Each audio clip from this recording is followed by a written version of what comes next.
तर संजय निरुपम माझे जुने मित्र आहेत।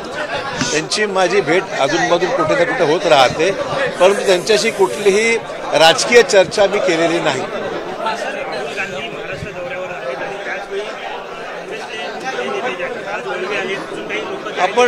आपण जनमानसाचा कौल जो आहे तो आपण पाहत आहात। लोकांची मानसिकता आता भाजपच्या विकसित भारताच्या संकल्पनेबरोबर जोडलेली आहे। लोकांना एकच दिसते की भाजपशिवाय दुसरा पर्याय उपलब्ध नाहीये।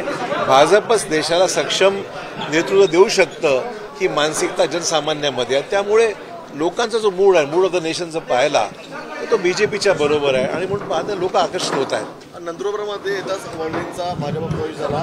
शिवाजी पार्कमध्ये येऊपर्यंत अनेक मोठे धक्के काँग्रेसला बसणार आहेत। तुम्ही काँग्रेसचे ज्येष्ठ नेते आहात, गेले अनेक वर्ष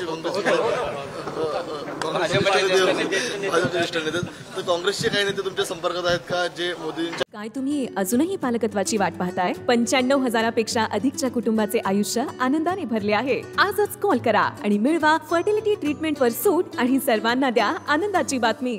मला काँग्रेसमधले माझे अनेक सहकारी व्यक्तिगत संबंध अनेकांशी आहेतच ना, म्हणजे मी नाकारत नाही। काँग्रेसमधली जुनी मंडळी माझ्या संपर्कात भेटीतल्या निमित्ताने भेटत राहतात, पण त्यांच्याशी मी कुठलीही राजनीतिक चर्चा, राजकीय चर्चा मी केलेली नाही।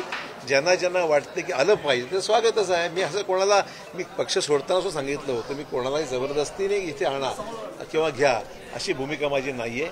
ज्यांची ज्यांची इच्छा आहे भाजपमध्ये यायची त्यांचं मी स्वागत निश्चित करेन। जबाबदारी द्यायची गरज नाही आहे, व्यक्ती आहेतच ना, मी कुठे नाकारतो। राहुल गांधी मुंबईत येत आहेत, शिवाजी पार्कात येत आहेत, तर राहुल गांधी मुंबईत येण्याआधी काही काँग्रेसचे मुंबईतले नेते संपर्कात आहेत? तोच काही मुहूर्त आहे असं काही म्हणायचं कारण नाही आहे, परंतु जशा निवडणुका जवळ येत आहेत अनेकांना या सर्व प्रक्रियेमध्ये सहभागी होण्याची इच्छा आहे। भाजपला नेतृत्व चांगलं आहे, राज्यात आहे, देशात आहे, सरकार भाजपचं देशात आलं पाहिजे ही मानसिकता अनेकांची आहे आणि त्या पार्श्वभूमीवर स्वाभाविक आहे जशा निवडणुका जवळ येतील आपण पहा की अनेक जिल्ह्यांमध्ये जे काही ध्रुवीकरण आता होत चाललेलं आहे तर ते लोक आमच्यावर येणार। थँक्यू।